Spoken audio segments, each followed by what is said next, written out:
Fáilte rómhar Reáchtálfaidh airde. Tu go coppla dainile leachta se go fáil.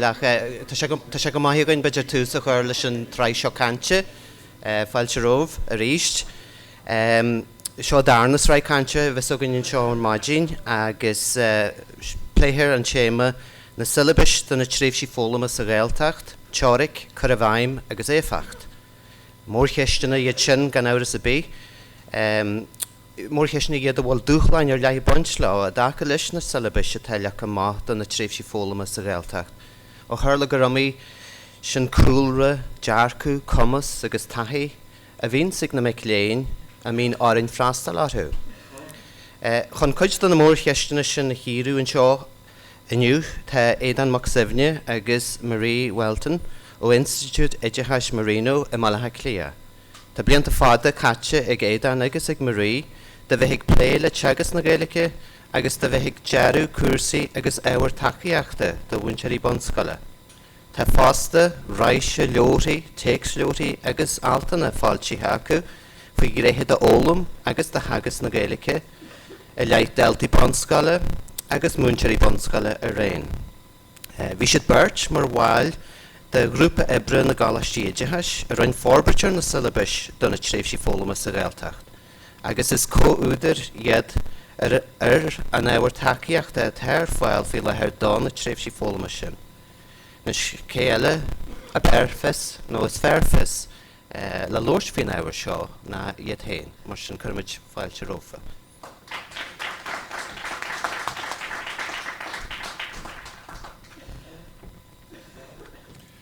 Gur míle mágad a bhíhíl agus ar dús bháil am tréimhsí le hachtamh na hOllscolaíochta Gaeilge as an ggógáil seo a Reáchtálfaidh.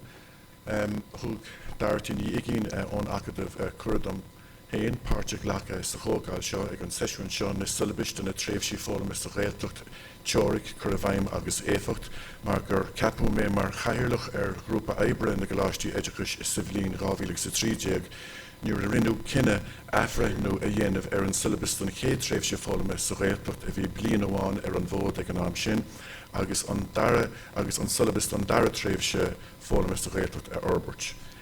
Scaoileadh sir ó rint do a chuid dúlgus ar feadh tamil mé chun deise thuirt dom díreoidh gceart ar an obair a bhí le déanamh agus sa róla bhí agam ag an am chomá le bheith obair I ggófhartaíocht le mo chuid cólachaíthe go léir ó na Cláistí Éagsúla go léir agus leis na páirtithe lasfara fu mé anchabhar agus antacaíocht ó chólachaí de mo chuid hain I Marino an Dr. Marie Welton.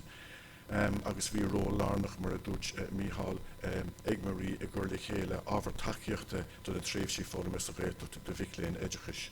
So is sin an chúis gúil an bhirt aganne an seo inniu a héin agus Marie.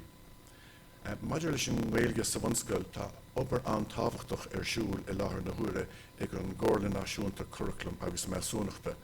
An bhlianta caite feiltiú curriculum teanga na bhunscoile don na rangan na seoisreacha. Tá áard a ddíreú I láthair na huaire ar an element den curriculum sin a bhfuin leis an labhairt. Tá obair mhór le críocht nó fós ar an curriculum teanga sin a bhfuin leis an léthireacht agus leis an scríbhneoireacht agus go deimhin freisin leis an curriculum don na meánrangana agus don na ranganna sínsreacha. Tuisc nach bhfuil an obair sin go léir tucha chun críocha fós agus tuisc nach bhfuil ach tús a chur leis an inseirmhís na scoileanna ní bheith míidne ag díreú inniu ar curriculum teanga na bhunscoile a go bháin le rá gúil curriculum teanga na bhunscoile á thógáil ar curriculum na Gaeilge agus ar curriculum an bhéir le 1990. Sta chéad chuid den seisiún atá roin, Jenny Marie cur láthair ar na Siollabais don na Tréimhsí Foghlama sa Ghaeltacht do bhicléin Éagsúla mar atá siad I láthair na huaire. Agus ina dhíth sin bé plé agan ar na Siollabais sin agus bé mise ag feimú mar éascathóir ar sin. So chuirigh fáilte rih an Dr. Marie Welton mar siad le.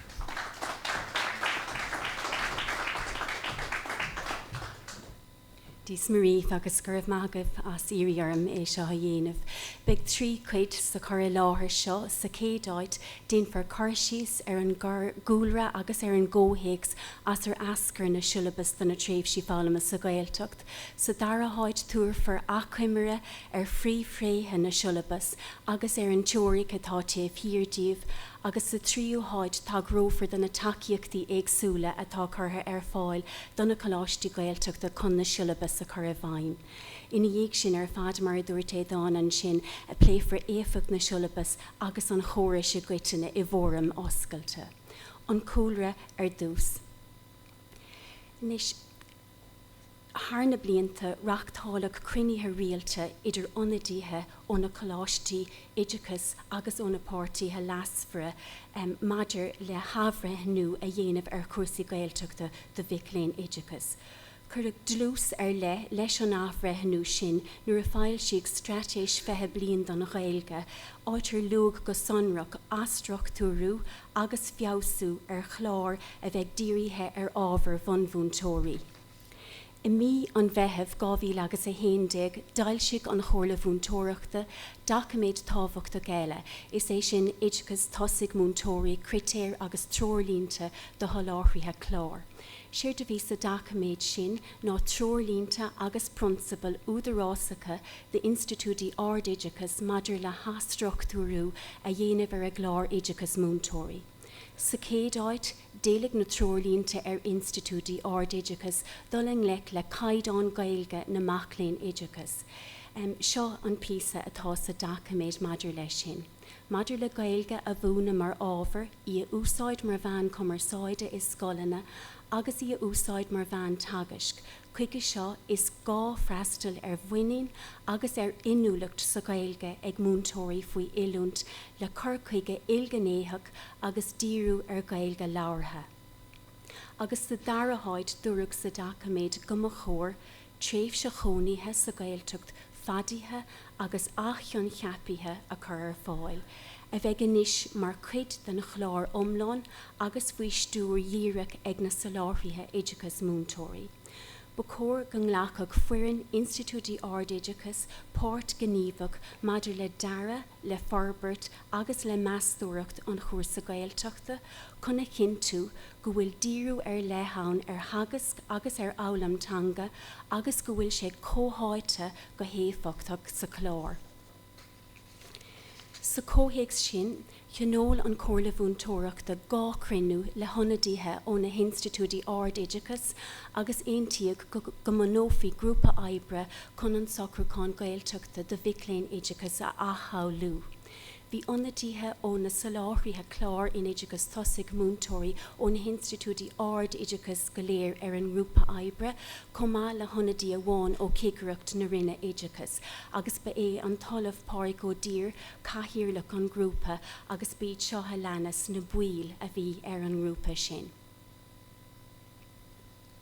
Bhúil an grúpa le chéile cúig thuras an omláin sular chuir siad túris gur fáil don chomhlabhúntóireachta I mína bealta na 2012. I measc na moltaí behabhachtaí a rinne siad mollag go dúirfí tréimhsí foghlamathe sa Gaeltacht ar an socrúcháin Gaeltachta, go gurfí gá tréimhsí foghlama difriúla ar fáil de bhicléin éagsúla agus go mbeadh ábhar difriúil achlúdach sa dá tréimhsí foghlama. Go marthach gach tréimhsí foghlama caiiciis agus go mbeadh Siollabais commónta á leanúint ag na choláistí Gaeltachta go léir ach go mbeadh solúpacht áirithe ag na choláistí Gaeltachta freisin. Ina dhéag sin ghlach an Dr. Rianna ní riil a bhí ag obair ag Ghailoideachais nó in hOllscolaíochta lia ag an am freigracht I ggófort le cólachaithe eile an sin as Siollabais commónta a chréochtú don chéad tréimhsí foghlama sa Gaeltacht.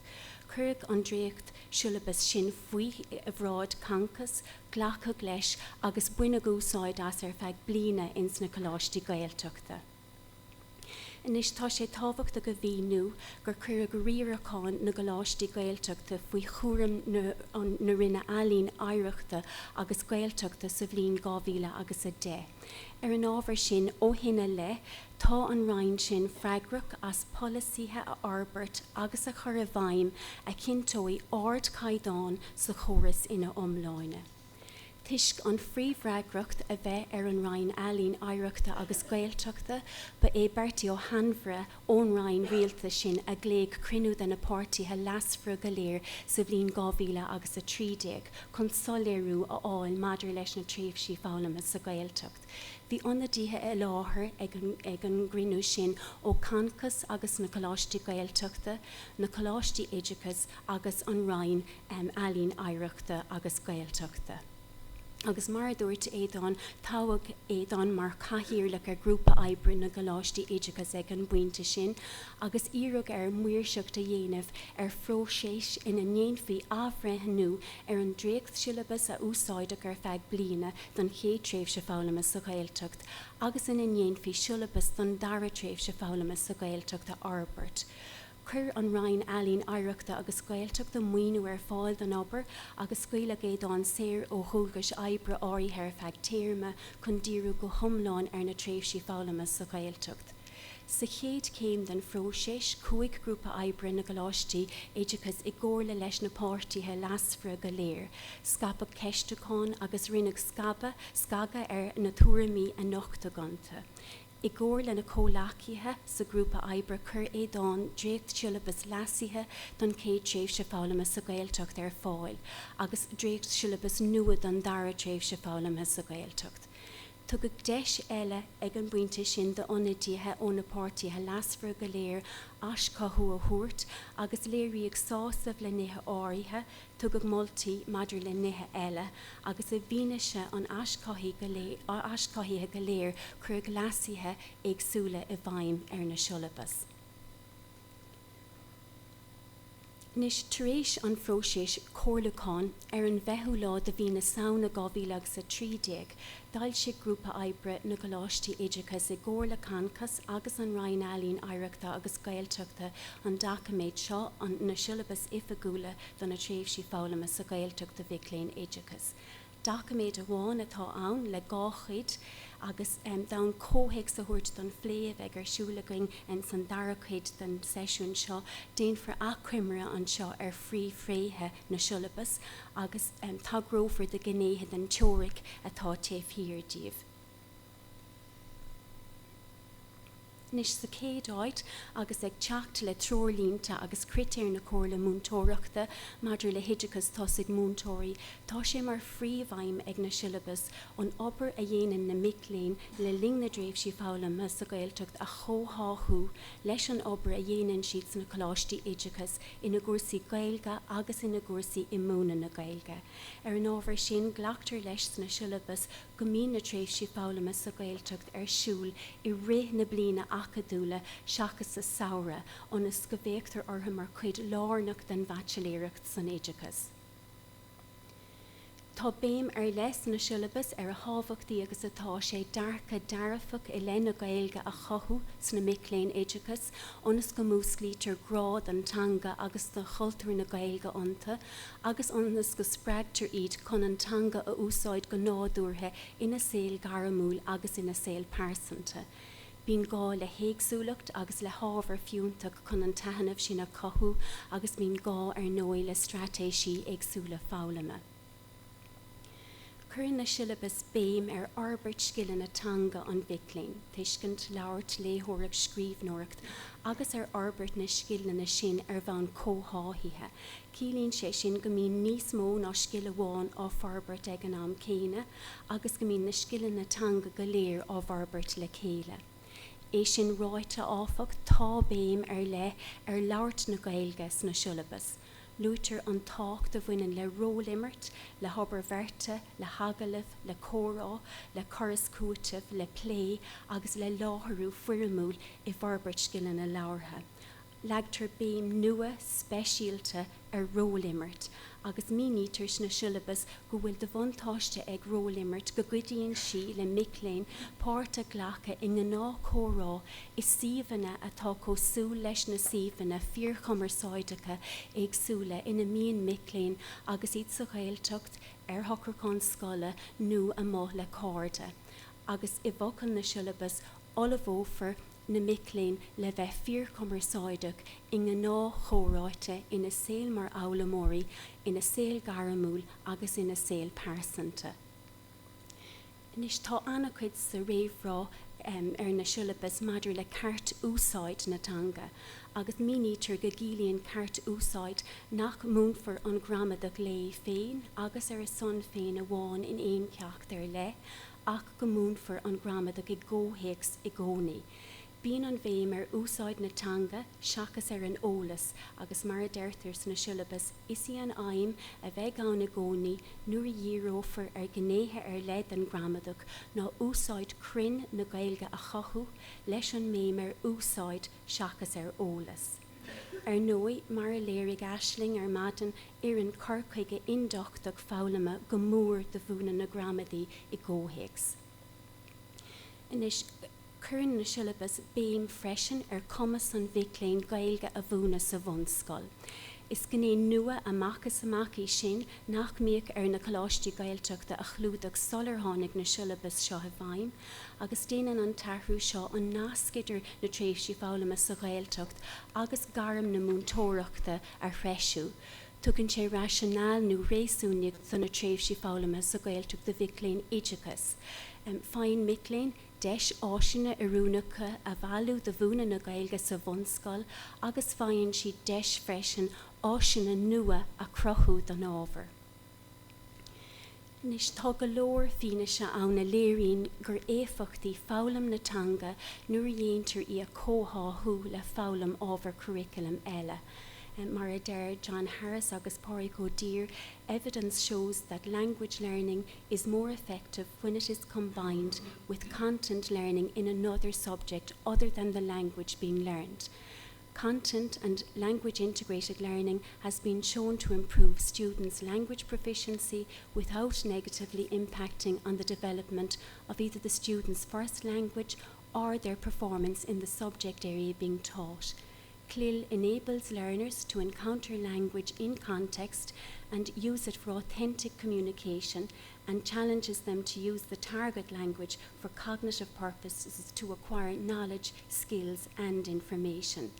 Agus in alta a dailsigh muiris ó léire sa bhíon 2000 agus a 16, dúirt sé nach mór doing ar nuachláin a thuairt agus na chéad céimeanna pleanála eile a thuairt le bána chur faoi chóras Foghlama chomhdháilte ábhar agus teangacha, agus breismeachna bheith dhéanamh ar na féidirthachtaí a bhaineann leis mar cinál droichead idir tagas na Gaeilge mar ábhar éonar agus an lán tomadachais. Nis tugtar ahantas sna Siollabais don tácht a bhainam le Foghlama chomhdháilte ábhar agus teangacha agus cuirtar béim ar haithí a thuairt de bhicléin ar ábhar curriculum eile a dhéanamh a álam agus a bhúna trí bhean na Gaeilge. Is iad na hábhar eile a bhultar a clúdachs na Siollabais ná na harcáilíne, ceol, drámaíocht, corp éideachas agus éideachas sóisialta, imhéal agus eolaíochta. Aithníonn na Siollabais go mbíonn réimse mór cumas sa Gaeilge I measc macléin éideachas ar an ábhar sin moltar idirhealú soléir a dhéanamh de an freastal ar riachtanis na macléin go léir. Ina measc caintóirí dúchais agus micléin eile áard cumas. A ríise é seo an molla atá ins na Siollabais. Caafar na micléin a rangú de réir cumas. Mí nófar dóibh go bhfuil an rangú seo á dhéanamh ionas go mbeidh siad ar a gompórt agus iad ag idir gníomhú le micléin eile. Dá réir sin tá sé riachtanach soláthair ar le a dhéanamh de bhicléin ar caintóirí dúchais siad agus de bhicléin I gcuiteanna a bhfuil caighdeán áard Gaeilge acu. Chuige sin chun idirhealú a dhéanamh déad bhí úsáid a bhainteas obair grúpa nó ranganna ar le a agrú. Na tá struchtúr chuirtar struchtúr na dréimhsí Foghlama sa Gaeltacht I láthair go bach de nachméid na Siollabais agus mar dúra cús is gá réimh se caiiciise le ling na blina acatúla a bhíon a gceist. Déanann micléin a géad tréimhse Foghlama sa Gaeltacht agus iad sa chéad blin dá gúrsa éideachas agus tá saoirse ag na coláistí éideachas maidir leis an dara tréimhse Foghlama sa Gaeltacht. I gcuid de na coláistí éideachas bíonn ar bhicléin an dara tréimhse Foghlama a dhéanamh agus iad sa dara blin dá gúrsa agus a gcuid eile de na coláistí éideachas bíonn ar bhicléin an dara tréimhse a dhéanamh agus iad sa tríú blin dá gúrsa. Tá Tá an tréimhsí Foghlama sa Ghaeltacht, tá lá roinnte ina srí chuid sesiún na maideanna ina níorítar ar scileann na teanga an bhicléin, sesiún an tránóna ina níorítar ar bhúna na Gaeilge agus ar álam comhdháilte ábhar agus teangacha, agus sesiún na híthe nuair a ghlacha na micléin páirt in imeachtaí sóisialta agus cultúrtha. Tugtar treoir cinnte freisin don na coláistí Gaeltachtas na Siollabais, maidir le líon na nuairantha a bhí na gceist agus maidir le brise síos na nuairantha sin. Bínar na coláistí Gaeltachta cúig thura is tríocha in aig na seachtainna de gníomhaíochtaí furamúla Foghlama a chur ar siúl, agus caithfar ar a laid uair feithe de na thuairantha sin sa tachtain a thuairt de heisiún na maideanna, agus ar a laid 10 nuaire an clig de na thuairantha sin sa tachtain a thuairt de heisiún an tránóna, agus ar a laid 4 thura an clig sa tachtain a thuairt de gníomhaíochtaí furamúla ihe. Nis ag teacht leis an réasúnig Siollabais a dheara a bheith iarúnach na coláistí Gaeltachta go léir, agus ag an am céine Siollabais dhifriúla a chur ar fáil don dá réimse tá gceist, tá críábhar commónta a chafar a chur a bhaim.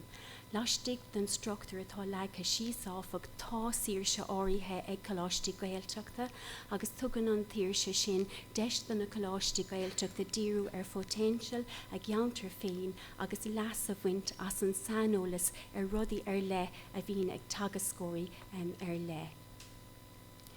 Nis san omláin luitar níd ar a Foghlama is feithes na Siollabais agus leor 7 cín a neomha lua chun léirge sa thuairt ortha.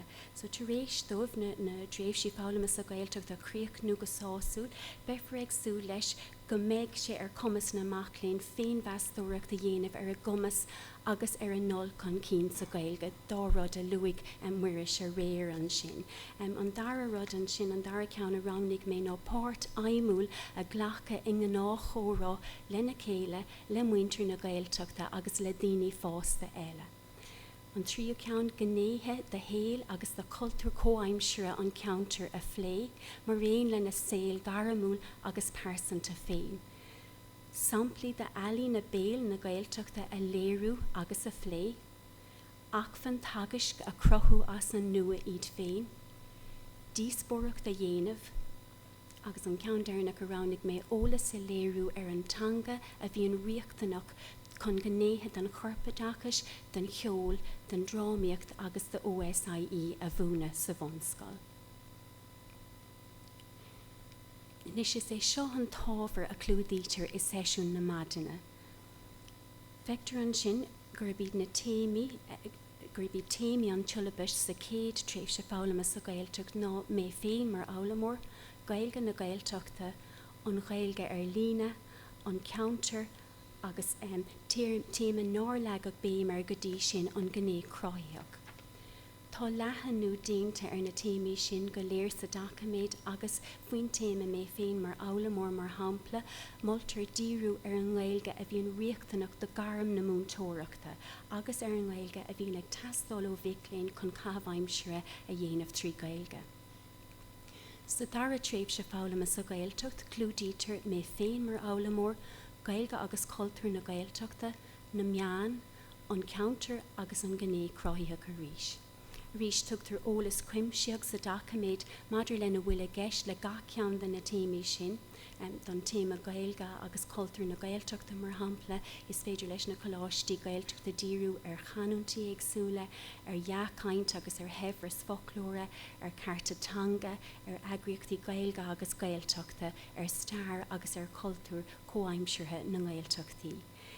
Nuair a éachtar ar na téimi don chéad tréimhsí Foghlama agus don dara tréimhsí Foghlama taobh le taobh mar seo, is léir gur scáthán iad ar a chéile go puinte. Go dárlíonn forbairt sa dara tréimhsí Foghlama agus go bhfuil leanúnacha san ábhar ina omláine.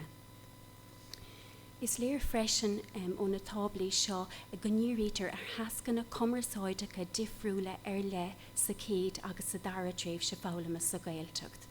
Caithfidh na micléin Acadaimh agus chur láthair a dhéanamh sa chéad tréimhsí Foghlama is sesiún na maideanna, agus caithfidh siad go léir díospóireacht a dhéanamh sa dara tréimhsí Foghlama is sesiún na maideanna. Tá moltúltaí cuimsíthacha san Siollabais maidir leis an gcur chuige chun deisina a láthir den na micléin obair le chéile na tascanna sin. Curtar chlár ama samplach freisin fáil de sesiún na maidinas na Siollabais agus bíonar gach choláiste Gaeltachta chlár ama den cinál céine a láthir ag chur riachtanas na Siollabais agus riachtanas na goláistí Gaeltachta san áireamh. Nis féice míad dús an gceann atá an den chéad tréimhse Foghlama sa Gaeltacht. Is léir an glár ama seo go mbíonn sesiún na maidine an gach lá an lún agus an sarfan san áireamh, go ndéantar córá ag tús an lé, go mbíonn sesiún amháin ann gach lá faoin gceantar ina bhfuil an choláiste Gaeltachta loníthe, agus go glúdítear na téimi go léir eile san na sesiún eile. Is léir freisin nach bhfuil gramada glúte an glár ama tuis go ndéantar í sin i ggóthés i gcónaí. Ina háanta sin tá go leor sonraí curtha isteach an glár ama chun cabhrú leis na choláistí Gaeltachta gnéithe éagsúla de ábhar iomlán na Siollabais a clúdach. Nis tá na gnéithe céine sin le tuairtfuoi dara sa sampla den chlár ama don dara tréimhse Foghlama sa Gaeltacht a ránnig mé an seo.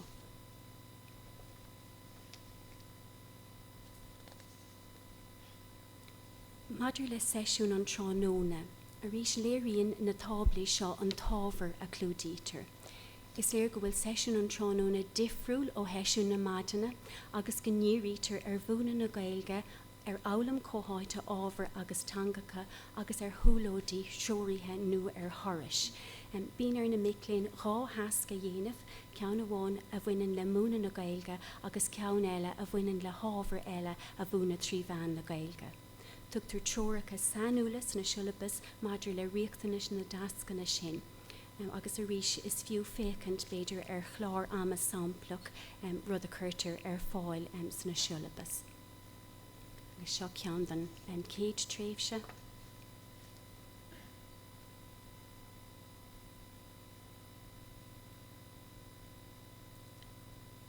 Agus ceann den dara tréimhse.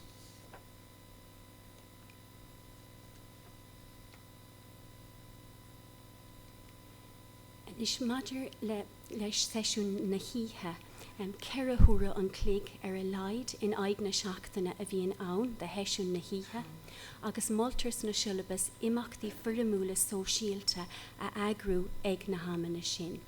Moltar éagsúlacht imeachtaí a chur fáil a caiigh na choláistí Gaeltachta gá chéalaí laid a agrú gach seachtain, agus ba cóir na chéalaithe sin tógáil an obair a rinne na micléin is sesiún an tránóna sa Carpéidechas, dásaí a dálam siad sa Carpéidechas a dhéanamh mar hampla sa drámaíocht agus sa ceol árán a dálam siad sa ceol a chana mar hampla eile.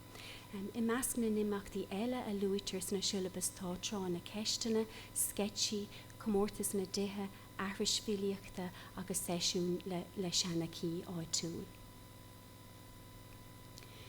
Nis ag bog rá go dtí an filtán Foghlama. Tá aitheanta le fada gur féidir le filtán Foghlama teanga teannach gur dearfacha imirt álam an bhicléin.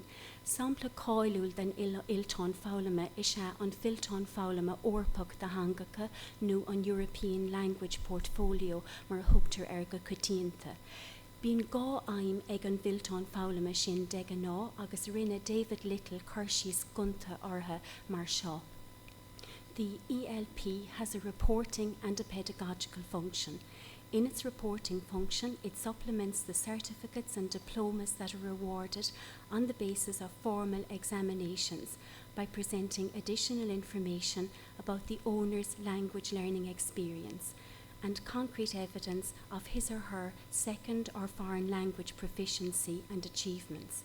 In addition, it allows the owner to document language learning that has taken place outside as well as inside formal education.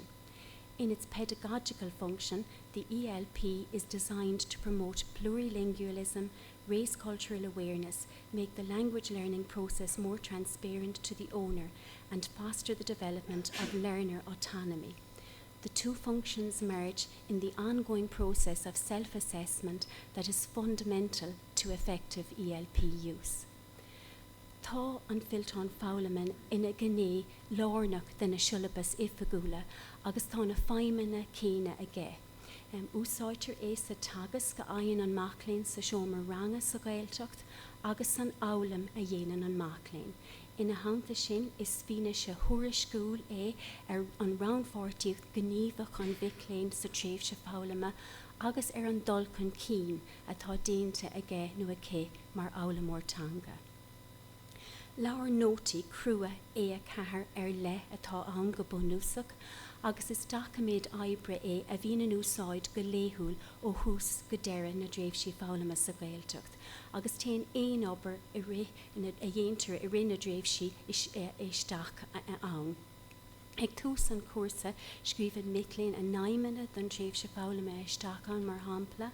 I rith an cuasa ghlachann siad nótaí ranga an folklór agus legan a cainte san áireamh. Is san Philtán Foghlama a dhéanaan na Micheline na tascanna éagsúla a Reáchtú agus a ághréachtú agus is ann freisin a dhéanaan siad féin bheastóireacht. Is trí cinál measúnaithe atá aitheanta is na Siollabais. Sa chéad áit tá an éon bheastóireacht. Ag tús na Tréimhsí Foghlama legan na Micheline síos aimime dóibh féin agus a rith na Tréimhsí Foghlama agus ag an deireadh déanann siad féin bheastóireacht de réir na naimine sin. Sa dara háit déanann na tagascóirí Gaeltacht an monitóireacht ar rannpháirtíocht na macléin agus tugann siad as cothú námhar múl rialta mar cuid dá dagas gléithúil. Ina hananta sin sa láthaíonn an choláiste Gaeltacht a tuairisc éonar ar gach macléin don choláiste éideachas agus tuairisc ginearálta ar an gúrsa atá tócha acu.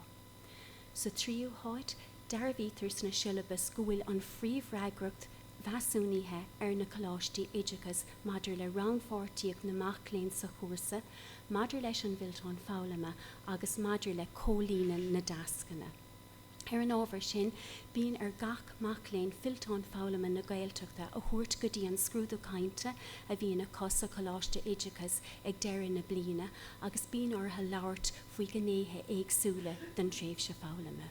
Is faoi gach choláiste éideachas ar le é socrú a dhéanamh maidir leis an luach a bhíonn ag Philtán Foghlama na Gaeltachta ina chóras measúnaithe. An ról sin atá ag na choláiste éideachas maidir le Deireadh Fómhair de cholín fi ní beháúla é béidir dá dárlóg man na tóireacht Chreas Institúte chomónta ar na Tréimhsí Foghlama sa Ghaeltacht. Ag bog ar raigenis chuig carabhaim na Siollabais agus na tacaíochtaí a chuig ar fáil. Sular chuig na Siollabais ifigúla I bhaim ag freigart de iiritas ó na choláiste Gaeltachta, dagri grúpa oibre na choláiste éideachas agus Maria na Gunnacha ó Cancas lá inseirmhíse de hagascóirí ó na choláiste Gaeltachta ar an géad lá de bhí an bhárta 2014 I nGailge. Ag an lá sin chuig oidíúint ar oscionn chéad tagascóir maidir leis na Siollabais ifigúla. Le car ó cag chuig cóp chrua den ábhar tacaíochta ar fáil de gach duine a bhí láthair ag an lá inseirmhíse I bhfuaim lárán agus an teideal atá an lárán ná ábhar tacaíochta na Tréimhsí Foghlama sa Gaeltacht Micheline éideachas. Chuig legan lectrónach den ábhar tacaíochta sin chuig Cancas ag an am céine onas go bhféadfadh choláiste Gaeltachta cópanna breise de a áil an sin. Níl an tábhar tacaíochta sin le cuimsítheach a chuann sé eisimláirí agus samplaí ar fáil don na tagascóirí. Is ach fan é ina bhfuil ábhar nua crothaithe agus ábhar iúnach eile cruinnithe le céile in éon áit amháin agus moltar den choláiste Gaeltachta é úsáid mar lábhlór nó áis nó mar hobar. Taobh le taobh leis na Siollabais agus iad ag deireadh cuasaí. And is féice míad ar cúpla sampla ón ábhar tacaíochta sin. So seo sampla ar dús den ról imirt struchtúrathe a bhfuiltar úsáid. So teach glóistín sa Gaeltacht atá ann agus tá sampla den de héags ann agus tróracha agus eisimláirí ann den na tagascóirí. Nis gá hampla den téir ról immert an céad ceann cluiche pelle le muintir na Gaeltachta ac an uair seo ní lánach incur teanga ní léon téag saon agus tá síorse tá níos mó síorse ann ach fós tá tróracha ann don tagas scór. Nis seo sampla de ról immert atá scoilbhunaithe so sa líne clós maidin agus tá na ról mínithe agus na cospóirí a bhainean leis mínithe ann freisin.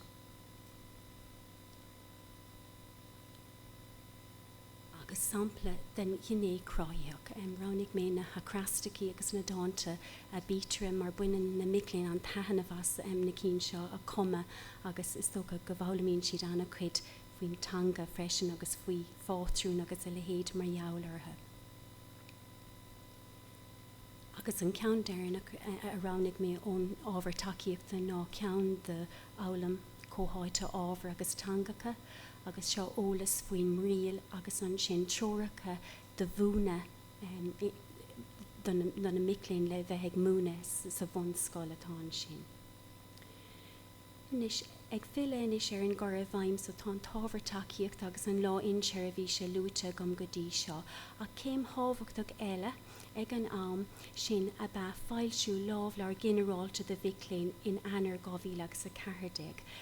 Láránna se hé a chur líam sa péalatáin seo le chéile i ggóir le cancas na chláistí éagsúla agus an chomhlabhún tóireachta. Iireachta bhí anna cinú go mbeadh miléin an ólas faoi nósanna imeachta na gláistí Gaeltachta ónas go muinedís lán tarbha as a dréimhse Foghlama sa Gaeltacht. Tá codanna sa lárán faoi hácht na dréimhsí Foghlama sa Gaeltacht, faoi folasíthe, faoi gnásanna agus faoi rialacha na gláistí Gaeltachta. Tugtar ólas faoi lóistín agus faoi hálaí ann agus chuirtar béim dheolgais an bhicléin éonar. Nis an cóhaibbrú idir na pártaithe lasfra tógach na Siollabais an tábhar takeíochta agus lábhlear na macléin tá an cóhaibbrú sin fós ag dul raig. Bhín cumarsáid rialta ann idir Maria na Gonacha an Cancas agus na chláistí éagsúla éonar maidir le léhananta arciíochta a Reáchtálfaidh na chláistí éagsúla maidir le bróisiúr a chur fáil agus bailí iarrata se agrú. Trólan an Rhein cultúr aireachta agus Gaeltachta cruinithe i gláiste éagsúla éigean don na pártaithe lasfra go léir ónas gur féidir fécinn siar an mlín atá imithe agus fécintar aig chuig an géad bhliain eile. Is fóram tábhachtach an cruinú sin chun deisina a láthair ábhreithnú bhain plé a dhéanamh agus ceisteanna a ascríonn as an blé sin a círe. Maidir le hahananta sa áil do cuasa Gaeltachta de bhicléin éagsúla tá gach bliain difriúil. Gach bliain bíonn gach choláiste Gaeltachta iarratas le do gach cuasa a chur chuig an Rhein ealaín aireachta agus Gaeltachta. Ghlachan an Rhein freigracht as an iarratas sin a bheas ach breathan an Rhein grúpa oibre na gláistí éagsúla chun an tíreatas sin a bheas ó thaobh éagsúla de. Cuireann oifigiigh ón Rhein cultúr aireachta agus Gaeltachta gach iarratas chuig éadán an seo agus thar ceann grúpa oibre na gláistí éagsúla tugann sé foife nó a bhhailart don iarratas agus is obair í sin a bhíonn ag dul raig a rinne bliana go léir mar go mbíonn cuasaí Gaeltachta de bhicléin éagsúla dúirt ag amana éagsúla ó bhean fór go meitheamh sa bhliain Acadaimh céine. Marachal scar nuair a tháinig na Siollabais an bhód bhí géir gá lo tuisce na cuasaí Gaeltachta de bhicléin a bheith muil. Bhí cinenne déanta tréimhse cónaithe sa Gaeltacht fadaithe agus áceann cheapaithe a thuairtaisteach agus dábhrí sin bhí Siollabais ag teastáil le commóntacht áirithe idir na cuasaí Gaeltachta go léir a cinú agus le forbairt ón géad tréimhse go dtí an dara tréimhse a cinú. Cholín na Siollabais an dá aim sin le ceithre bliana a nús ó 2013 go 2017. Gur maith Gaibh Athléis.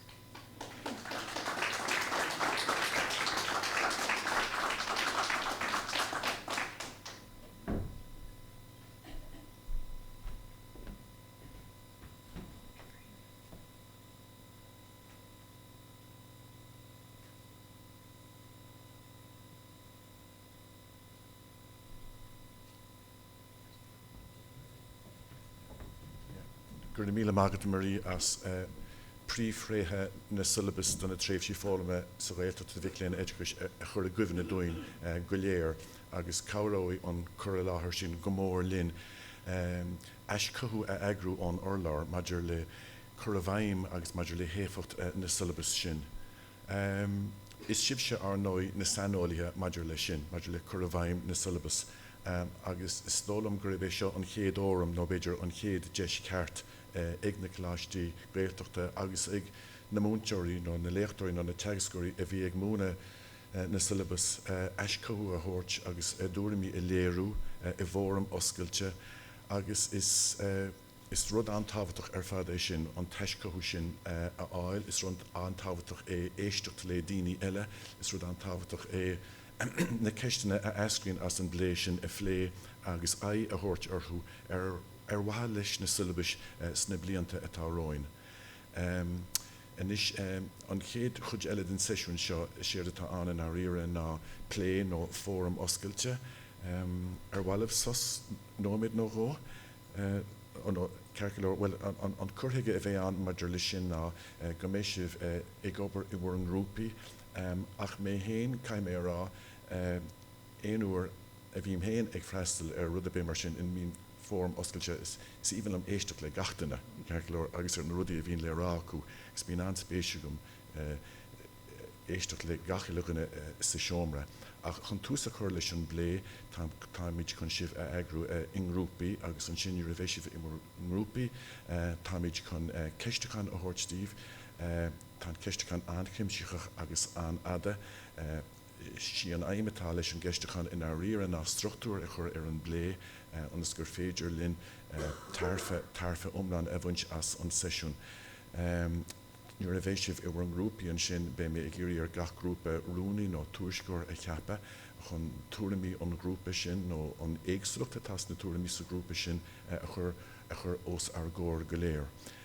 Agus nuair a bheith an teiscothu arsúil bháiln go mbeadh cead cainte gatainna má tá rud a cinint le rá agat mar an 19 tú leis an urlabhraí atá agat ó do grúpa tá si cead agat é sin a rá agus so chuimiid fáilte ribh sin go léir.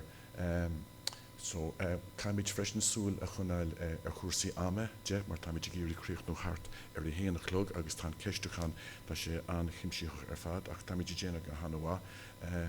Matum é mar na míon anam gachiluganna ar ólas agam agus nuair a tháinig mé isteach an teatranóna néanúir hí mé síos ar an gaithíor an chéad rug a thug mé dear an nágur am a chaithíor cangailte leis an gaithíor a bhí an eicilm ach ar imagine tháinig mar isteach go luath agus tá siad scuilte ónna chéile ón sco mé míid in an iad a chaasa timpeall agus ciorcail bheag a dhéanamh.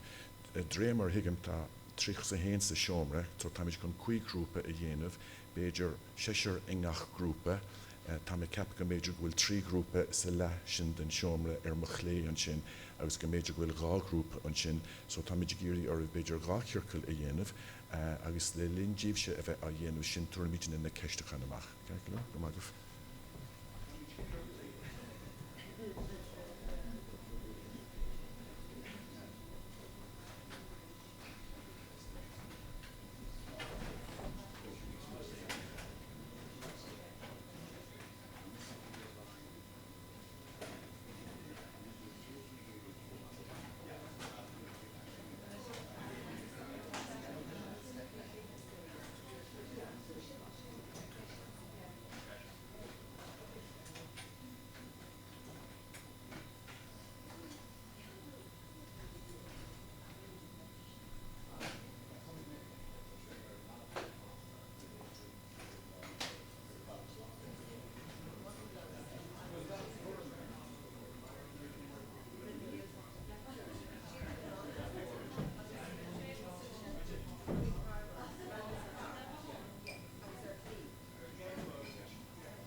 And this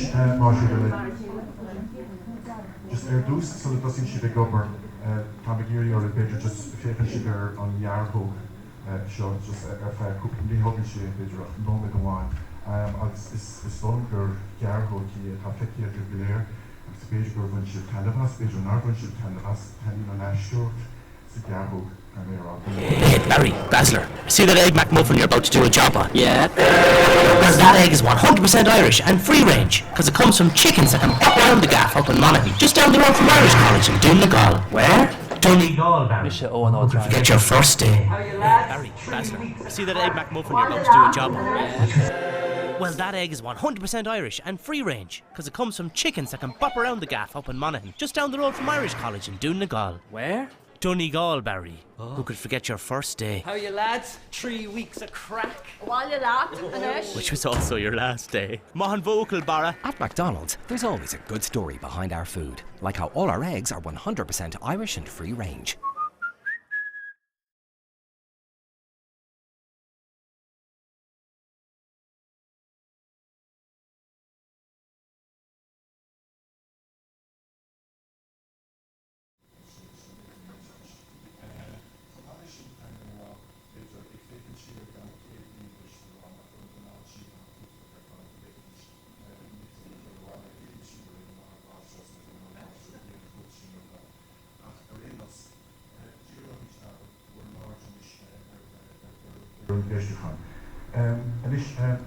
Lán lehanach an seo agus tá cuasaí ama I gceist agus uirte tugamid lehanach lehanach uirte tugamid beidir lá lehanach le chéile.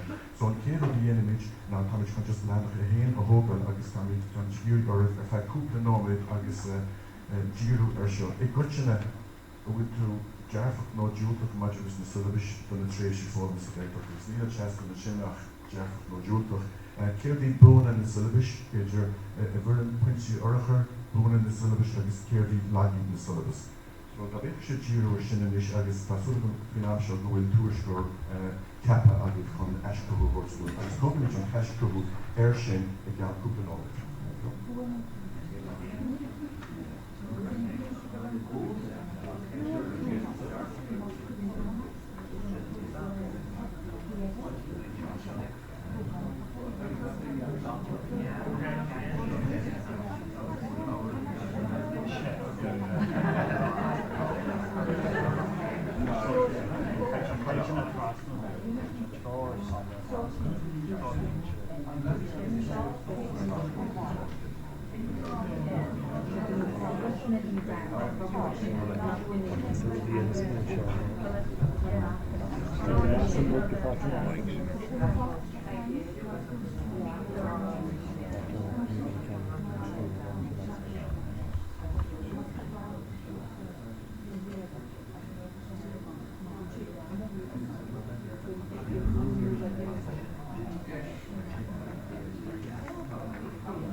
agus agus an deis hOllscope an tábhair Reáige agus sin arnú teanga go oidí agus béidir go bhfuil nimar go Reáchtálfaidh chuirtas na Siollabais na choláistí nimar go Reáchtálfaidh ceadleor aber tá seachtú ar chleagagan ceadleor ach tá éagsúla go leor tá mór chuid míranna na clúdach agus sin ní ecin muide an más sin an Ghaeltacht atá sibse Ionad sa choláistí éidir an rud atá clúdaí agan na Samértha. Tá anléins na Siollabais an déon Ghaeltacht agus an Ghaeltacht generalta I dhéanamh muide na cléin. Ach mé éireann siad an sin ais a choláistí éagsúla is fúbse cin Ionad cén tábhacht atá ag dtí san Foghlama ar a bhilbal rinne sé. Agus ní ecin muide. Agus ní ámid in eisioltas ach an eirigtí céir do hála sa scoúdú cainsa. Agus bhhain se b'nach beidir an chuchuige teadais do bhhainseach sa Ghaeltacht, b'nach an chuchuige nasúireacht teachta sin, agus béim an rólamart, béim bhúna an tasca a bhain se sa Ghaeltacht, agus béim freisin beidir chur a lochad an tasca, mar ní tuaiscí ach a chur a lochad le léirú gúisisin teagan sin bhaid an Ghaeltacht.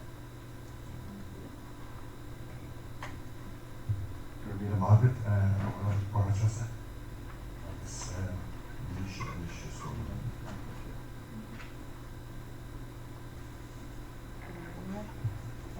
ach na le mar chance go mu man go Deireadh Fómhair nás na múnaí go se agraí go éagsúlaachta go se náca se scoilíon go se caiid an í freisin na choisiad go se fád de se go gachtaí na rólamart agus béim freisin an ólam chomhdháilte a hain slób agus freisin go tíir seáid na choisií tí sigan Siollabais sin na búlaí. Mar is na legaí beidir inis mar mar chance asún beidir leis nimar go miclíon óhíomh go nimar go ábhar beidir a bheitsa Siollabais is chamála sin beidir asúla level or teanga is réise caiici sin. Mar leis an bit an fón mo bhúrmuid mar hampla an seann chuí Ghaeltachta teachta seach leir miclíon hí ablas beidir mar leis level tiiscin na bheitchaid na miclíon na daoine sin agus freisin beidir gur nach mór an spéise go sa gimnáisiúda i réanús sa Ghaeltacht nó tímógó. Fléimid freisin bhfuil had sin méidtí ag muiris a réid ceistin freisin a bhecinn siad nó bhain siad eisian Siollabais a eáil solid agan se chafada sin a bhfuil sacha ce leis bheith siad asúl as mar bhfuil bhil se andeacar acu cinál na hunchas a bheith acu mar lena go Foghlama amsú cinál nó cinál méad ag na betain agus freisin cho rééis leis andeacar acu na strategy Foghlama a bheith ar na chópaí mar ódmóí agus go ábhar gomach de seach a bit na olbú, so sin teanga nímuidir gur leigeach go méidir gur hámatí freisin amach.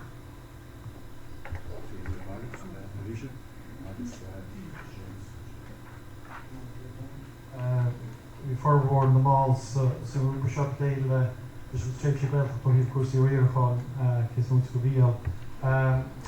Maidir le Deireadh n-oiliúint creidin muid go bhfuil an Siollabais an Deireadh. Maidir le bhuailna tá treoir agus struchtúr siléir a bainteas Siollabais tá se ullmhíneach agus tá se éagsúil agus tá caiideán cumánta a bainteas ach go bhfuil solúpacht leis gon struchtúr ceapmuid gur bua le tá sa gréithlach a chuirtar ar fáil gan an hampláir go féidir úsáid go dá tréimhsí agus gon an sealbhú scoile na teanga in aistríthe ón tréimhsí hain se sin mar ranga scrúágaí mar sin na caiinteannaí a bhí níos luachte se sin go bhecin na micléin go bhfuil tairg agus practicúlacht a baint leis sin tréimhsí Ghaeltacht a cháingearm. Maidir leis na legaí tréimhsí níos fuite go bhfuil an dá tréimhsí caiiciise roiáir le aimimí an tuilbhis se lu go bhaint amach atá thar bheith ullmhíneach mar luamuid. Agus freisin ó híomh amchláir uirintí bhfuil cecha docht agus atá struchtúr an amchláir maidir le seisiún na maidine a bhaga ó thrága chéile an go sé sin idir uiris fé ar maidin déanúir na seisiún sinúna agus an ceirhar chuid sní cheúte sin docht daingan buntáisí baint leis a chuil dúláin a baint leis freisin.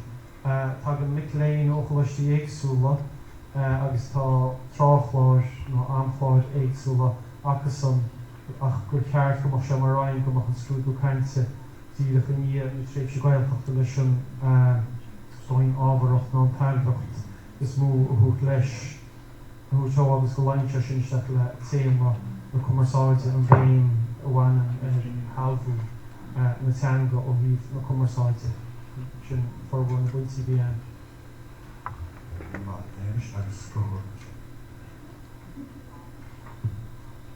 Agad. Is mar háirn go minic nar bhíon sobar grúpa mar seoirsúil bin ggéarmórt na chuinte céirne teart níos agus tagan muidir mar grúpa le ahanad tarráid a hanafin agus is mór gar go bhfuil deis seogain seo a phléid sa scansa agus maisiad. Dearafach cinse tangilig dearafach maidir leis na Siollabais is mai ionaid agus in fág ómid go dearafach sin nar go tróir chimseach le fáil ins na Siollabais. Tá moltaí maithe a fáil ins na Siollabais a líon na cíal. Tá na moltaí agus a tróir sin le teacht le tréide ábhartha ins na réimsí sin agus bhfuil tagartha sin hana imáidin Reáchtálfaidh agus tearc ar fad maidir leis an Foghlama a happens on Europe agus mar sinnta. Tá sé sin le úsáideach cinse. Ligaí siadam gur gá dúine mar bhúinseoirí agus mar hOllscolaíochta agus mar sinnta níos mó plé a dhéanú ar na bhéin ar hagas na gramadaí agus ar an áit ar chóir an bhéin chi a chur ar sin agus ceacu chuthaige is fearr le tuairt fan Ghaeltacht. Cad a chéalainn an Ghaeltacht a ggóthachs ne bheiste domsa níos mó áid fasin. Agus bíon na meclíonn ag láirg rangní formúla ar fuinse gramadaí a go muidir sin teasamhach ar chuthaige an Dobhair sin sciile. Ar éis thugann beidir coppla rud a ráid fa ábharthacht na dascanna. Is mai ionaid ach an rud a rian lomsa mar rinne ó taithí agam ar na tascaní seo gí go gcuireann siad go mór le scileann na teanga na maclíonn sin sa gur bhar bhád in amnaí bheith gurí ar rinne tuairt fa hascaní a bheits úsáideach agus ag feimime mar bhúinseoir ins na bonscoiltathe. Agus éontainn siad a leis a churthaige sin agus dá má níos mó samplaí de rudaí bheith úsáideach a bhúinseoirí bonscoile ins na Siollabais níos fearr Gur bhí mar churgóir agus an grúpa Deireadh an seo.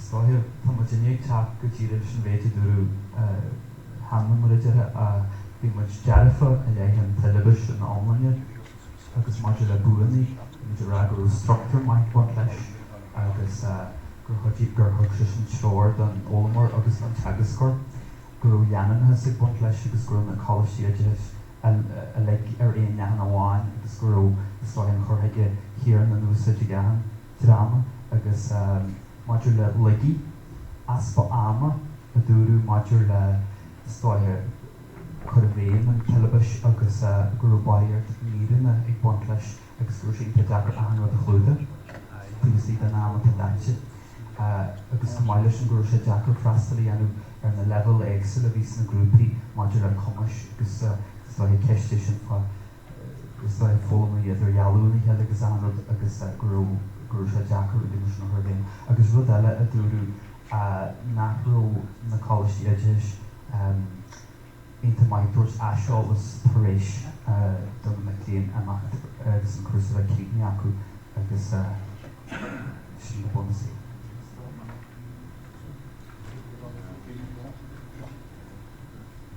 Gur míle mágad a chudal as a leis clúir ar an ggé céan sin is lom go a cuairteoir speisialta in na teadis so an microphone. Kurmaid is kurmaid Marie is leisgeil frí le staach le bud Gaeilge tá mai táimbliach chun choláthir is go nógus gotíise. Chun bhfuil fáilse rih an ásáid na Deireadh Comhdháil agus chun hiile taachtáda Joe McHugh tá mai táimbliach. Ghaelín freistal ar ggógáil se mar táimí agus cé cuairmaid agus Absalom ceanna mar taceacht gin de cains chumid fís cains Marie agus túisce agus an róháin a bhí ag an mún cóchir éireachta agus Ghaeltacht a ggóir campus agus an choláisí Gaeilge agus an choláisí agus dinta nos.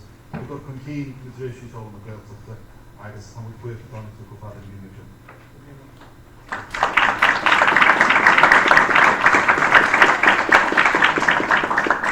Gurbaget, Donald agus Gurbaget on your crew, and you took the government with you, so Sealbhú dus agus na duine dalba coolan round because the leo in Balti was fucking traveled and looked there agus the lads in Ghaeilge just gave so go on tradition. Couple of focal guests in the skipping for the number of the ship share Grammy one of I had this ago other person that I had this person that imagination do this agus a number of chapter for the China was Deireadh Acadamh was over composite foster agus leis hOllscolaíochta agus the Reáchtálfaidh hOllscolaíochta Tríú Leibhéal cheann Ionad Dobhair agus Gaeilge agus Gaeilge agus tá sé solíir go bheith tóí dearfa Foghlama teanga agus an Dobhair a bhfuil composite sa Dobhair agus Foghlama agus a bhfuil pick the thing like san Acadaimh ag obair go dtí an hána the siúí hard agus because I read on go roll larna leis an ring le bheonra to roll larna leis an Acadaimh leis an tóí fásta for the policy adjust for the process panel teanga fásta agus the Acadaimh larna and procession agus the Beir and Corle Garmel Harvey Tawag the Fridge process agus the Dobhair Misha and chéad tree panel teanga couple of shackle and now we run like conspite for the arrogage the tree chéad villa on your tree bramana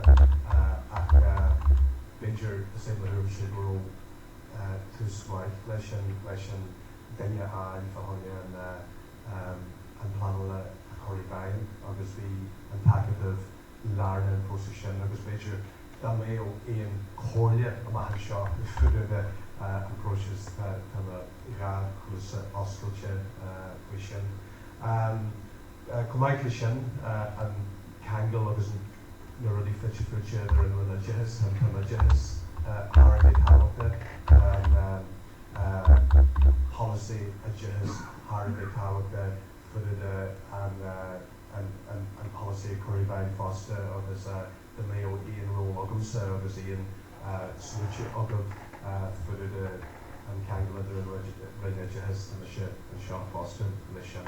So sinné bhí mé Harbh gur here imagine bhí mé couple of touche igun an Frigitarú agus Shack and Shop in the Siollabais so bhí mé sa Catholic Siollabais imagine agus couple of five agus couple of five Kilcar agus Fantra Monster Fantra Foster agus Bronorm bhí mé mal bhí mé géire bhí seo sus Champol lehan here Jerry my focal stir focal persanta tá mé rás run the Ghaeltacht ní rún a segna daine go bhfuil me sé Aristotelis because ní sé I bhád níos conspite mar a bhí sé I go bhad gáil is a cahar J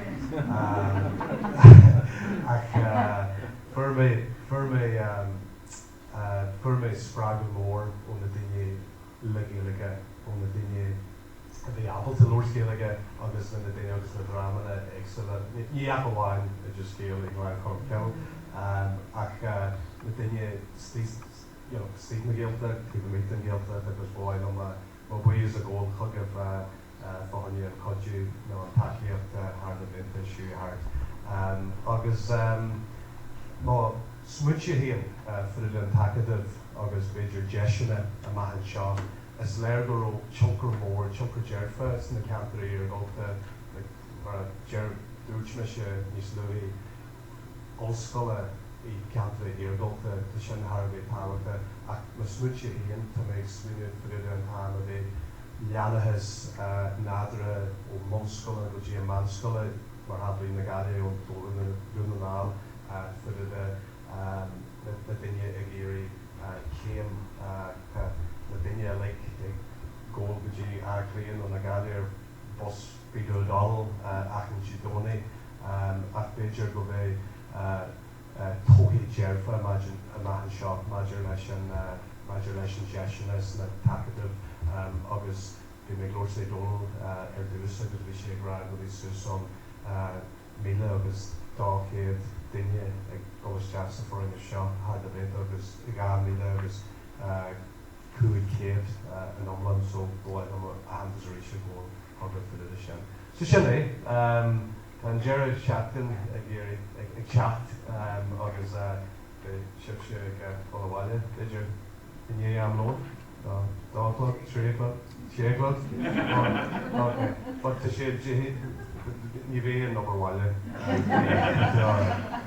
bhí mé glóir le leo bhaidin ag si a bhé Foghlama ní gan Foghlama.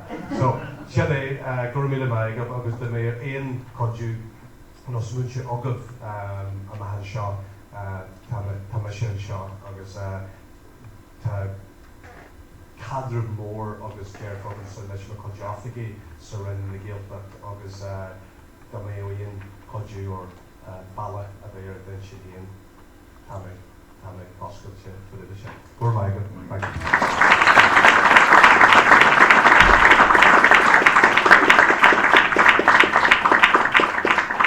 Tá mé dá bhíh ar stáit go bhí mai agus go bhí mai céadán agus go agus an leisce a ríos frí bhí go isteach an nabar grúpa.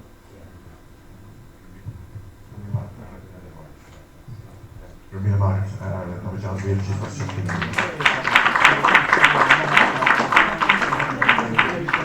Nis idir seach sa héna clog go dul go mé an Cabron.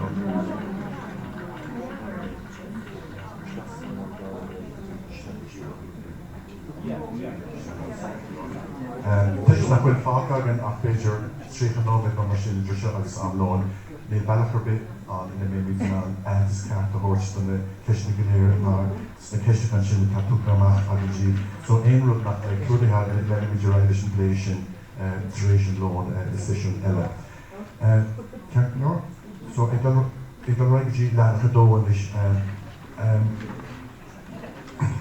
tá sé spéisiú go chumar cansin isteach in a riar mar an chéad ceann agus tá ceart úsáid na Gaeilge nó mar thugtar orthaí chumá gramadach an bhfuil tú sásta leis an mím a chuirtear ar ceart úsáid na Gaeilge nó ar gramadach na Siollabais. Tá ráte sans na Siollabais. Is í naime bhí an agónaí ar dhearofar ar gnéithe ar le an gramadach ná úsáid chrín na Gaeilge a choú leis an mím ar úsáid seachas ar ólas. Céirtí de hiiscint ar an ábhar sin an aontaíonn tú leis an ábhar. Agus an céad ceiste sílan chunig mé cúpla tagart fin díreocht dó seo istólan maidin sa sé an tráth gúil an ceise an chuirgás gur múteorú i gláis a Ghaeltacht agus go líor na mitléinar ran ó a thuirte chúsaí inscinne mar hapla fircinach an Spáiniscinach mar go méid ceistena ar sin ar an bapar scoúlaithe bhí le déanamh acu ar an éirisí ar an gláis a éiscris. Cead dhéanamh tú a gás mar sin.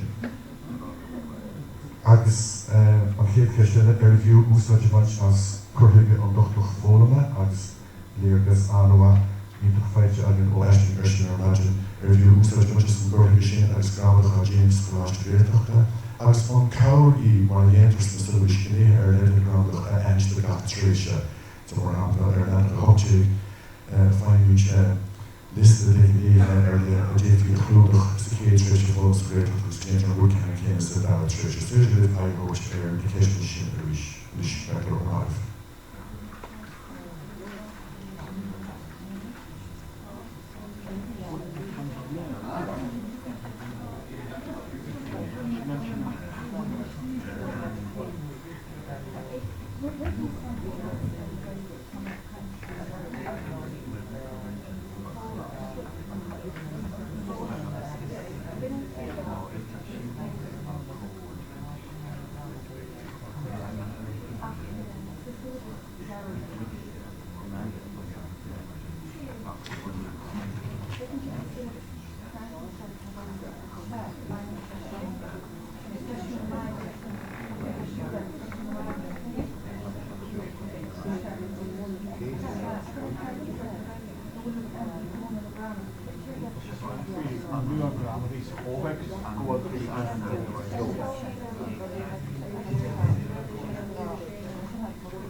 Just wanted to introduce you group shop, just wanted to come character starts to Gaeilge, agus Deireadh Fómhair group and she should be with his pressure there on in the yard.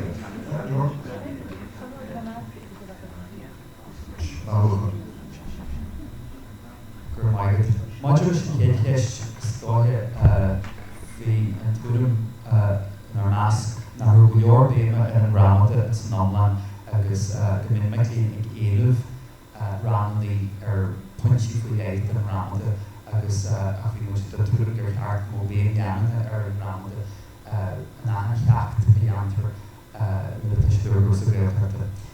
Modulus in Darna cheist our distinction an hour no good take going darrod the ye position and Ramada and Asku laver live already agus ran their fad agus Reáchtálfaidh usage agus an alls a fossil hele agus gnéithe and Deireadh Fómhair the agus gan bein fui or usage as mina was really Martian Ionad was just an average in some agus an chéad cheist Jantar Irak Reáchtálfaidh mission Motley and a hasú Tashid Cruci Ghaeltacht agus is ga story arch or could be really beartaithe agus sin an túlan we in our mask and tá Jackar sin an going to was the telebus Jantar Irak frastally and sin and chéad cheist challenge is cheist ama a gestion sin vi was den túlan gur chuirigh ínta fiúnta vi geist ach tógann sin níos mó ama agus Gaeilge was religion that agus réidir na me a hasú man se Jackar and Deireadh agus an Reáchtálfaidh. Modulus in cheist Iarna is dóthe vi mu smuintú modulus in rud gur gaiir an úsáid agus an teachtú a bheith mar jantal heile agus go man ínta Jackar a bheith is dóthe ag léile rudí faoi léithe gcónaí. Míle mágad a chunne agus síos se crú. Wat is sásta te agus de tag janta se hanafin dóibh gramadach i Ghaeltacht Malta déanta muid gur bhar beidir sin a heileú níos mó. Tuiscinn se tugainn an ábhar sin bhfuil tuigh go maiid dit a geist agus an bhéim seo chumar seid se has a bhhabhalt a rialtha a bhíú agus mar sinnta. Éidir muid leis go puinte mar níl éad níos táchtaí na bhhabhalt a teanga an bhórt ach gan am cheanna de tharbh gur muintú bonscoil iad tá áit an don dárod agus tá sé riochtainna go man dáta ólas a dhéirú ar féidir mar sin dúirmuid. Maidir le freastal ar bhíní ar leith a bhríochta na sí ar leith acu má chuirte cheist fan rud atá go bh teatan níos scrúdú Gaeilge. Níl bhíine freastal ar sin sin mar grúpa go a fíorthach na freastal ar bhríochta na machtaí agus dus de nósa go fiú ag tús na gúsaí ceisneir a chuir da bhíní le cinsú cadí na bhríochta sí is mó atá acu agus sáisiún se bhíine stáisiún. Ar a bhíú agus úsáin se a chuirtha an Ghaeltacht bíú cinse agus tam de súga mór le níos móála se lei sin agus an chuirtha sin úsáid a seomá. An cabhairí is cabhairí cinse ach an rud a bhí linne beidir nar gasasta ná níos mó ábhar curtha na chéile ó go le bunaí ar chéalaí an chreicealan agus teanga na bomscola mar a tháinig muid ins na cantíní ribh seo agus téanaí gramadí le fitte fúte le chéile de a rud sin. Agad a chruthúr agus chéadúpa látas. Tá chruthúirráte ceapan ag an báúpa an bhrúm tá mu réon in mathmatís na grámadí agus ceartúsa na Gaeilge agus mar sin. Maidir leis an gceist faoi nar hagann miléad lorg rudíáid tagan tálín se dílan muide ní hagann ar fór leis an rámad a chlop. Ach tígan mud ag ná chéanach go bhfuil an drám seo a Gaeilge beidir go dtína scrúdú agus go bhaint freastalach a rithnis na mar cléin. Maidir leis an gcuige an Ghaeltacht Foghlama tá mit ansprachaí a gasling ar maidin tá mit isúil go mór le níos mó ólas áid faoin gcuige seo agus ach bíon micléin bíon chuirigh cinál má cléin agan in cúsaí Ghaeltachta agus bhaintí bíon chuideach go ggéir beidir rialachaí gramadí a bhíon níos deachra beidir ná a chéile agus beidir sa gásin nach mé dhí sin an hacht ar an bhfuil sa méidir go gaithn beidir chuirta geire úsáid agus an cabhaid í bhfuil gnéithe le go ramadacha dhéanana in na tréimhsí bhí le cínte a chu dhís an cóthaú seo ag do rud a tarsúil sa goláiste ag do chuiste agus mu tarsúil sa goláiste. Agus sin puinte an tábhacht chu fad mar bhí honna na cuasaí ar siúil sa bhégus na chláistí beit go sciléir agus bhuairnta micléin cinnte an géadlín agus an tríú blin ag gláistéal an géadlín agus an dara blin agus ní honna na cuasaí agus fliide an deacún de an trastig sin a chinú so lí sin. Maidir pan trasta bioróntas ní bhna siúr bhfuil sátas mé tá bhí mís í ar mar an Albert mar gohar marúlatóras acu ní fé ní sein na í cean méid dánaí sa Queen agus cin deile manis fuidir man expression bhí má íran micléine cinál ceart go cinál sin bhí má factorínta go taílinne agus mar dú sin chuinn na micléin ceist go te andeachta mar béidir nach mútar eile bhacra gocha sin nó go bhfuil agus go míon ag micléin go te gar lu teá an eile nach te féráte. Agus bhfuidir mar na is féidir a dhéanana féidir a dhéanana spáintú be bhealach cinnte agus an táhachtú mar spáin eistin go neamad mar céine. Bhú an chuircha is fuúidir muid agus mar do chachan eile go méidir mar cuasaí an fós mar chunsteach sin ach chuil ceiste chur mar de le húsad an chorcha seo go réid go leabhra agus ceachú féidir a úsad go réid go leabhra se trífa. Agus a gatain tú mar le an cabhairí bud nach cabhaid a bheittíú ag méthe gur le an ramda na féidir teanga a scar mar sin gur fuúnú go ceart na ide cholignéid a tábhacht agus gastar go bhhaí na hlúdú sa géadríise a chuáil siar sin agus streisiúí ar an támar fád startríise na reid a scara. Bhí agad slúise agus seo. Éadán tá go leorgan na téimí chudaí hána agus bhaismuid go rá na ceistlín a ríide fitte fóite ina chéile agus na túlaí tháinig chun cín agus go maiíonn siad comhdháil leis an cóthathú atá idir an gláir léinn a bhíonn na micléin so a dagann siad chun na Ghaeltacht agus aon na tréimhsí Ghaeltacht a hain bhí mu tásta leis an méin a chuirta cheartú sa an Gaeilge go chuid is mó ach lu a Beiidir go mar sin a chair riint ama le chuirt go chuirsaí gramadí agus an struchtúr mar sin Maidir fi dára cuid gnéithe go gramadach úsáid chuin na Gaeilge úsáid seachas ólas tá se luirte hána cóhéics ceirtá geis le cóhéics bhastín tiile lé agus iléirú bhain leanú nach maidir leis an sanbhíú ar cóhéics úsáid na teanga tá sin táhachtach Ein tín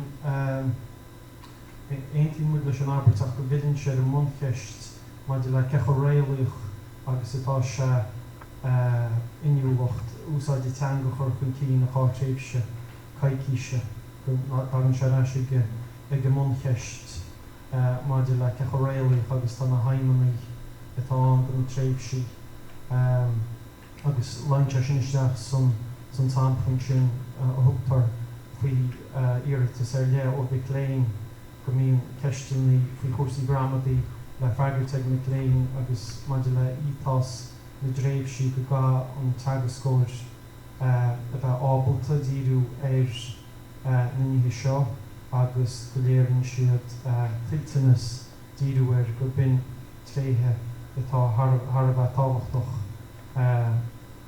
tríd is tríd maidir le an dochtú Foghlama mar luamh hí an léocht formid tharbh chun sin tá go leor le Foghlama agus gur féidir an táhacht dohhaine le ránfartíoch amach léon héin agus ceapaí féidir sin is sprága maidir leis na cospóirí Foghlama lug níomháin ó híh úsáid sealbhú teanga ach maidir leis na cospóirí eilúna eile agus I ríist an bonáin go se táhachtach go bhheiceann na léin go le teagascóir sásta díreú ar a go dréochta na sé go an tóúpacht tíiste an Siollabais sin Ionad agus go bhfuil chumarsáid leanúnach idir an choláiste Ghaeltacht agus na choláistí éideachais maidir le díreú ar na crí ceisteaní sin. Gur míle bhagad na héimis. Agus an gramadach freiste seo a bhíon an lura bhíon na mitléin. An mí cheangailtí gcónaí leis an bápar scrúdaithe a bhíon le déanamh chun nuair a iltí ar an gláiste nó an éidir naithní le mitléin héin gúil as na bhégan an sin agus cuistí hí cleasa chur go teabhadí. An dáród. Sean Ionad. Bíon an dáród ige bhí chuid ceap éiste smuoine ar na scrúdaithe agus bhí ag lor clití go na haine sin. Ach go mána sin aithníonn siad chéin go bhfuil bhí gramadí ach chéin bhfuil ag an ggéine sin. Agus bhí bacin tusa bit san á sin. Sean a chun Sean.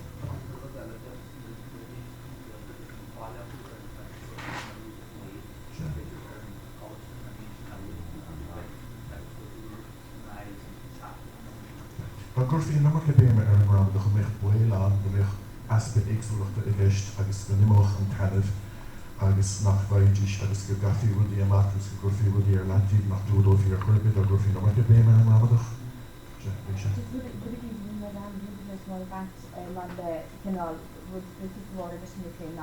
nach ground through that shall go made the goal ag tanjarás tanjarás ag rud seo vín cancer raid ag sermát an ó hí anchuis na bhór móí go méid nach bhfuil sacr leis úte sú agus an rud seo fí sí mórmó agus a ní ground school leis ach béidir go úte mar de chuna tá so go cháidir bhacha leis teagas se blog tris dro gan lei ach bhna ag na miting ce leis úte sú I So le déint déan béad go míid siad ar an ólas le ruí na freagsúla ó mar ar leisi go déan béad. Not due to racial union or with the country show or so like I mean that that have mutually exclusive or why more control correct be asking the country or nothing so correct and doctor also go for role in the better in change of a few role in our church with the machine having just the hand a goal was a focus grande so go back should you know go should the Jewish se ar ceart gan bhí fiú lei ach bhfuil se níos mó beartaithe a trúhéin agus go bhaice se chumáid seo go bhaice se an ceartrántí sin an bhainstá ó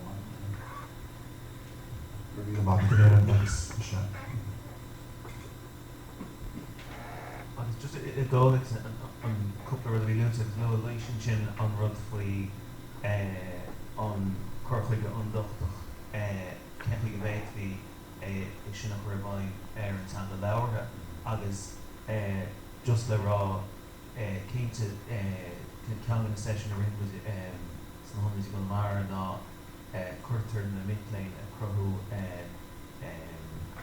físeáin scéalta digitalcha agus na tuairíonn ar sin is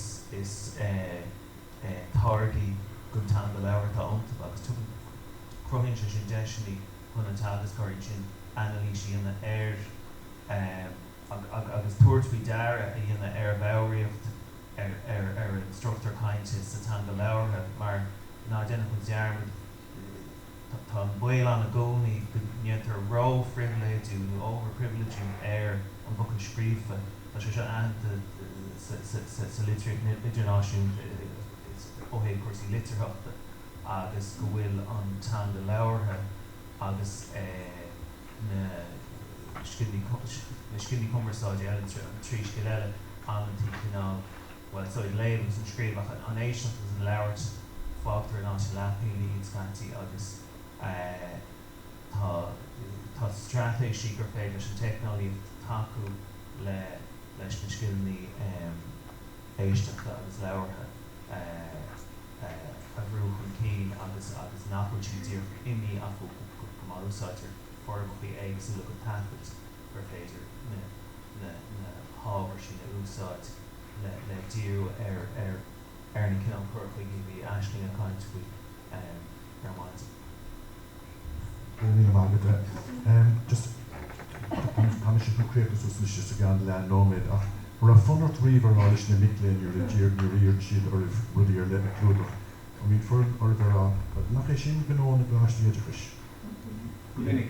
Come in, so been fun or if a shame or I guess well, fearness or just page go Ghaeltacht the Tríú Leibhéal Ghaeltacht tomorrow. So mar yes chuúteamh anatá cailte don bhégus na cláistí éideachais agus go bhfuil na cláistí éideachais ag féchtantear na cláistí Ghaeltacht chun an táimsle tá cailte dhéanamh sús. An gceapan sin bhfuil sin na tarla?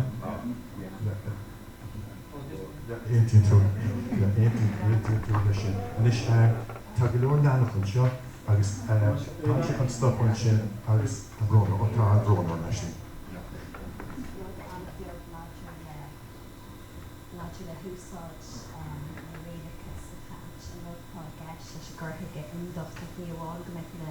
Foghlama ag scríomh na Reáchtálfaidh ach an sin go mbeidh siad ag tuairt na Reáchtálfaidh faoi deara sa cheann agus sa léitheoireacht sa próisis agus má aircinn tú ar an litríocht a bhfuil na teoiricí Foghlama teanga má bhí an eolas fógrach ag duine an sin hiicleú an eolas sin chuir a bhain agus le neart cleachta le himimecht amsúra bhain eolas gnáasú eolas éagsúla. So is cinál hiic brathnúir mar chéad chéim ach ní chlór a réomh go mbeidh siad deailte óngáint agus buíocht nar bhí siad feasach ar réomh chlámadaí an sin cos an stráthú closin sin inis sa bhíon átána go scríofa faoi nóis sin de gath. So inis leis de géisteach le daoine agus aithníonn siad gúil barna idir an teanga taú héin agus an sin leganach níos cuinead an teanga so aithníonn siad sin sa cheann na bhís de géisteach le daoine aithníonn siad sin sa léitheoireacht. So bhain na cé gúil tú tosú amach beidir déanú analí sé an teanga tá siad scríb chu sé gceist a gcónaí go mbeidh na Reáchtálfaidh cartha a bhain sa cheann níl fan géad sin agus tábhacht. Gur míle mágad Ashley, nes níl gurí dísbeige dhéanamh ar rudidir bit atá sa cheistechan ach tá rudí áiríonn sin na méid spéisiir le agam héin an tú agus le chuna dé airóil an díú orthú tuéisisin lóin agus na gúirí siad chuna níos buidir leis agus amlóin siúteagin mar hapla an rólimmert níos más cuifa fin rólimmert a réomh an na silbas ná mar cuifa fi rud a bit eile an cantar an bhfuil an nómar go béime ar an gantar ar chóir níos mó béime chur ar an gantar agus ar na rudí ar le a bhfuil le gachláiste Ghaeltacht agus na féidireachtaí atá in nach Ghaeltacht. De gaan spéisiú an frisin an filt an Foghlama a phléifidh agus ar nói an ceann leis na chláiste cuasaí malatóireachta agus ar riile agus an ród atá róin ach fad mé fi garantí cinenne a dhéanamh maidir leis go dhéanamh situation lom. Tuid rásin seo rénos agus bhí sé gceist ag an panel léir agan so tuairdeis. Well, beidir go bhí nóid na ceisní seo ach an sin ná tá rudí sa réis. An panel léir déithna sin céine.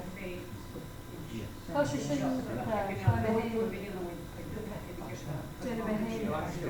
No, Deireadh Fómhair agus probably sin a cénta chuignóid na confession. Yeah, by the time of by the time we go from us, okay, go on.